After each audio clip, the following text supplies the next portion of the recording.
Hi, welcome back to the channel. Today, how to change a gas bottle. Let's go.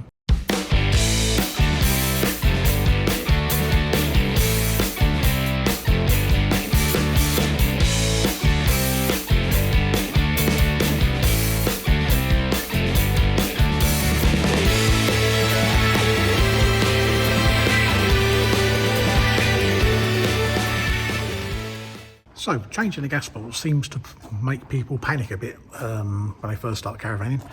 There's nothing to panic about. Trust me, I'm a doctor. It's quite straightforward. Basically, you have a canister of gas, which is down there on the floor. Where it is? There she is. Which supplies your heating, hot water, allows you to cook, and basically use your barbecue point outside. So basically, it's a source of fuel to allow you to use your caravan when you're off-grid. And also on-grid as well, like we do. Obviously we've got a gas hob with one electric ring, gas oven, gas grill, so we can use the gas. Even when we're plugged into electric, we still use that, mainly because that's what we're used to, and that's what it's there for, basically. So, taking you through the basic of how to change a gas bottle, and also the safety around storing gas, using gas, and gas locker itself. So, should we crack on? So anyone within the caravan fraternity will know that this is quite a standard issue gas bottle supplied by Cala. There are other gas supply companies around which do that same gas. It's all the same gas, just basically different suppliers. This is a standard one. This is a 6 kilogram propane bottle. Propane is red, butane is blue. How a gas bottle works is when you buy a gas bottle such as this one's a full one, so it's a full 6 kilogram bottle.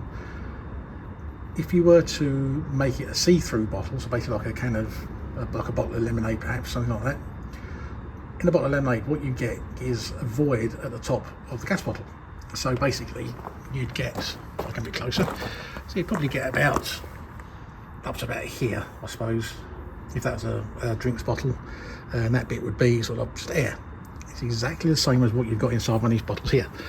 So basically, as you draw gas from the bottle, you're not actually drawing gas from the liquid part, which is at the bottom of the bottle. You're using the top half of the bottle where the void is. Now that void will have gas, and as you draw more gas out of the bottle, what happens is it acts like you've just shook a bottle of lemonade, because it then will draw more gas and more bubbles come up from the bottom to replace the gas that you're using. Hence why when you pick it up sometimes and shake it, I don't know if you can hear this. No, you can't really hear that one. Sometimes you hear it sloshing around. That's how people see how much gas they've got left in it. So that's the gas bottle. Minimum requirement for any gas locker is, obviously, as you can see there, is an LPG sticker on the outside of it. That denotes that container there, that box, is housing a gas item. Now, I've only opened the door, so you can see how badly I've packed it inside, so let's have a look. Right, as you can see, as like most caravanners, I will store everything I can in there. So basically, there we go. So we've got the water hose. We'll take that out. Don't need that in there for the moment. Go down there. Got the waste pipe, which is there. I'll have that out.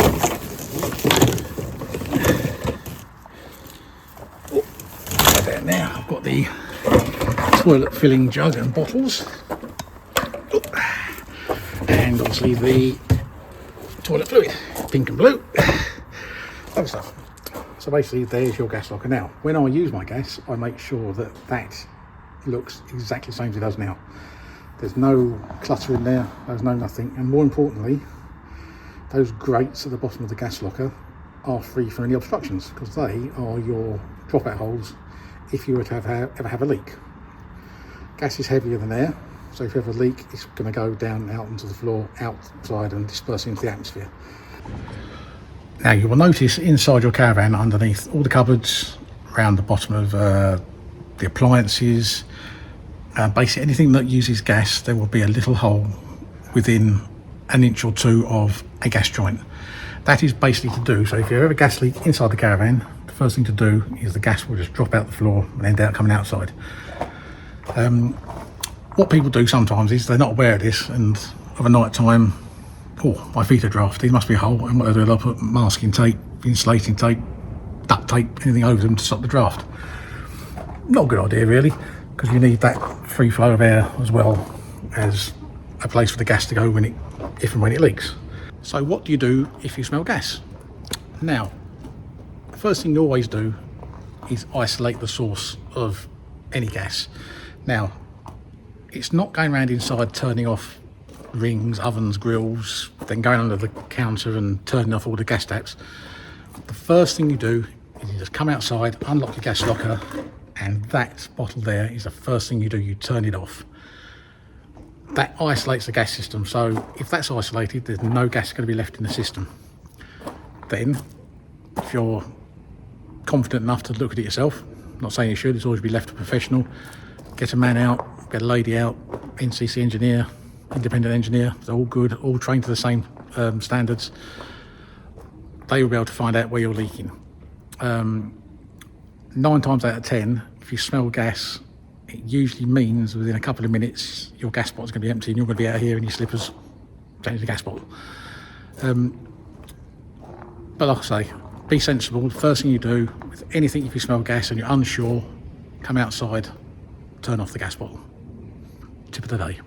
Another bit of advice would be as well, when you turn on your gas, your first setup on site, you've done, want to get some cooking, want to get the kettle on, more importantly, you've got to get the kettle on.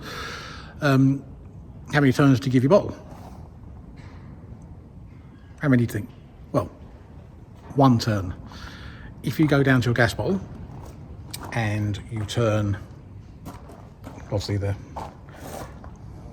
valve on the top there, if you turn that, you'll get as much gas out of 1 whole turn as you would do if you unwound it completely, so 6 or 7 turns.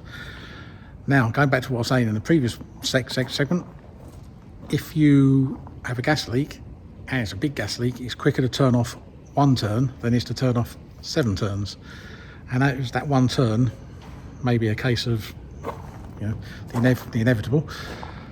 So, gas bottle goes on, 1 turn. Same amount of gas as if you do it 7 or 8 turns. Okay? So, in your gas locker, you'll notice there's a couple of things in there. So, as I was saying before, these grills here on the floor go straight through to the bottom floor. So, if you do have a gas leak, it will just drop straight out the floor into the bottom. Never let your gas bottles float freely around your gas locker. For one thing, it makes horrible din. The other thing is, when 6 kilograms hits one of these walls or hits in this plastic, it will damage it. Also, you've got to remember there as well, you've got the inlet there, which goes into the caravan, which is attached to the regulator, which obviously is attached to the gas hose, which attaches your gas bottle. Now, damaging that, I've seen these before where they've been knocks where gas bottle has hit it. It dents it, it pulls this joint apart or pulls the pipe out the bottom there, a gas leak. You will notice when you go into a gas locker that there will be a certain smell of gas in there. Now that's not a problem. It is basically, it's a gas locker. The nature of the gas locker is there will be gas in it somewhere along the lines. It may be minuscule amounts, but you will always smell a bit of gas, mainly because like it is now, that's been sat there for, you know, a couple of weeks now. And obviously what I do, always disconnect it when you're travelling. That's obviously let gas out, and there's just the aroma of gas in there. Obviously if it was a really strong smell of gas, then obviously there's an issue with that. Later caravans like this, this unit here at the back here, that's the gas regulator, so that basically regulates the pressure of the gas to 30 millibar. So basically if you didn't have a regulator in there, put that straight to the gas bottle and that goes straight to the pipe. Instead of having a nice controlled flame on your gas appliances, you'd have basically a flamethrower. I've had this before with a couple of customers where they've bypassed that, put a pipe in, turned it on and wonder why they've got no eyebrows and full forehead left. It's basically because the flame straight out of there, straight to the gas burner is considerably more powerful. So whilst you're in here, before you change your gas bottle, it's always good practice just to check the gas hose. Now this is a hand wheel one, so basically on the end of it there's a thread, and what you can do is you use your hand to spin that, and that does the thread up. Got to remember on these, there's a reverse thread, so basically it's not righty tighty lefty loosey, it's righty loosey lefty tighty. I've seen people struggle like anything to try and do them up, and it's not going in, the thread must be worn out. No, it's not the thread, you're doing it the wrong way. Quite easy, quite simple. Now with these hand wheel ones, obviously, oh, let me move over a bit. These hand wheel ones, on the end here there is a rubber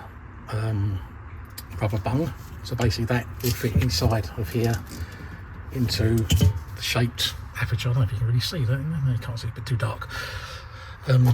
Into there, so that will guarantee a good gas tight seal. If you have a non-gas seal ones, what I've noticed is if you get an older gas bottle, say like this one is here, and if this is worn in here, you never quite get a good seal. So my own personal preferences, I always change the gas hoses if I can to one of these types. I say a hand wheel and a rubber bung on it, guarantees safety. So right, so to get the gas bottle out, you want to start undoing your strap. So there you go, that goes out of there. The wife will be so proud I'm doing this one. Look, put it away so you can get it out, and out she comes. And there she is. Here's your whole gas bottle. Right, and you'll notice in here, majority of caravans will have basically what they call a foot. So basically the caravan gas bottle will sit in that, so that keeps the bottom of it nice and secure. And fitting is reversal removal. So, brand new gas bottle in.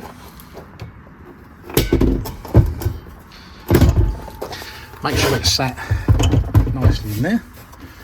Again, do up your strap.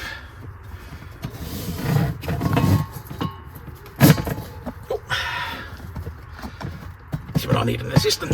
Right, there you go. So that strap's nice and tight. That's now firmly in there. As I said, remember it's a reverse thread, so for me to undo that, I'm not going to undo it that way, I'm going to undo it that way. So there you go. That's done. There's nothing in the hole, no. Right, so get the end of your hose. In she goes. Do her up. Now it will go tight. You'll notice that the hose, you wiggle it, it's now getting tighter, so just do it up. That's now starting to grip, so give it a bit of grip and give it a little bit more. Just like that, and that is now in.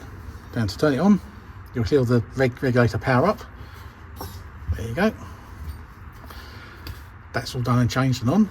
So what you would do now would go inside, you'd light the gas rings up, and you'd make sure that you can bleed through the gas.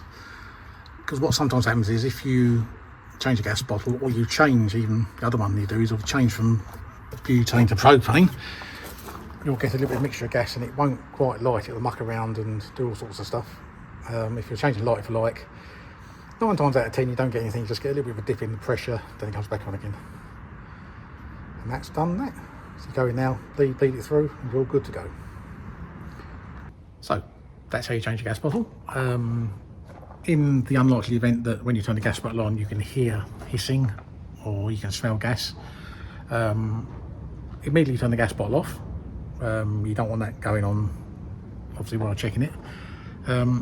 If you think it's coming from the top of the bottle, basically just get yourself half a cup of water, a bit of washing up liquid in it, mix it up, then dab it over the joins in the gas locker just to make sure that the gas connection between the bottle and the hose is as good as it can be, and make sure that the hose isn't obviously bent or straining or anything like that.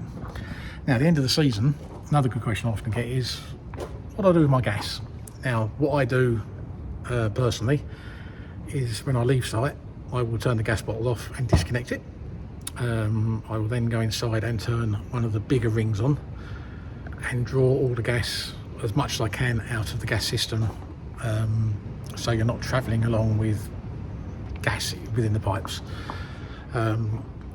Also what I do as well is I make sure, the reason I take the gas bottle hose off is if you leave it full of gas, what sometimes can happen is that the gas will eat the inside of the rubber hose. You're supposed to change them after 5 years anyway, regardless of condition. But if you leave gas inside the gas hose, what will happen is over winter, where you get frost, you get cold, when you get rising temperatures, what sometimes happens is the gas that's laying in a pipe will start to solidify and start to eat the middle of the gas hose out. Obviously not a good situation to have, because it makes the gas hose wall thinner. The first indication of this is if you've got a white or a stainless steel hob in your kitchen, you'll notice after your first cooking session that you think, where does this dust come from? It's not actually dust, it's actually bits of rubber out the gas hose coming out and coming through, being burnt and being dumped on the work surface. Good indication, then get it changed. Again, if you're not comfortable doing anything like that, changing a gas hose or anything like that, where you're never confident or you don't want to do it, your local NCC approved engineer, independent engineer, will come out, do it for you, no hassle at all. So ever since I've been camping, caravanning, trailer tenting at one point, I've always used red gas. The gas isn't red, red gas usually refers to the colour of the bottle, so you either use red or you use blue. I've used red, no other reason, that's what I've always had. So two types of gas bottle have different characteristics, even though they do the same sort of job. Like propane will burn cooler than butane, but it's a bit of a contradiction in terms. When a gas bottle is working and is producing LPG, and it's producing the vapour on top which you use, that is actually called the boiling point and not the freezing point. Now, with propane, it is basically known as an all-season gas, because you can use it in midwinter, because the boiling point of propane is actually minus 42. So you can imagine, never going to go caravanning in minus 42. Now, when it does start to go below minus 42, the liquid at the bottom will start to solidify and therefore will not produce the vapour at the top that you burn. Butane, on the other hand, has a boiling point of minus 2. So if you're out in your caravan during the winter months and you get a bit of a sharp frost, it dips below minus 2. Basically, the fluid or liquid in the bottom of the gas bottle is not able to produce the vapour at the top for you to use. So therefore, it in theory is frozen. That's how the different gases work. Right, so that concludes this edition of Chris the Caravan Man. Talked about gas bottles. Any questions you want to ask, please feel free to put them in the comments below. Ask away, click like and subscribe. And just a little aside to the gas bottle thing. Gas is dangerous. I don't advocate anyone playing with it themselves, unless you have industry or gas experience, like such as myself. I still have an active ACOPS leisure gas certificate. If in any doubt, leave it alone. Let the professionals have it, because you get it wrong, it may not end well. So, like I say, that goes for gas, that goes for electric, goes for anything like that. If unsure, please get a professional in. Okay, anyway, on that note, we'll see you soon. Bye for now.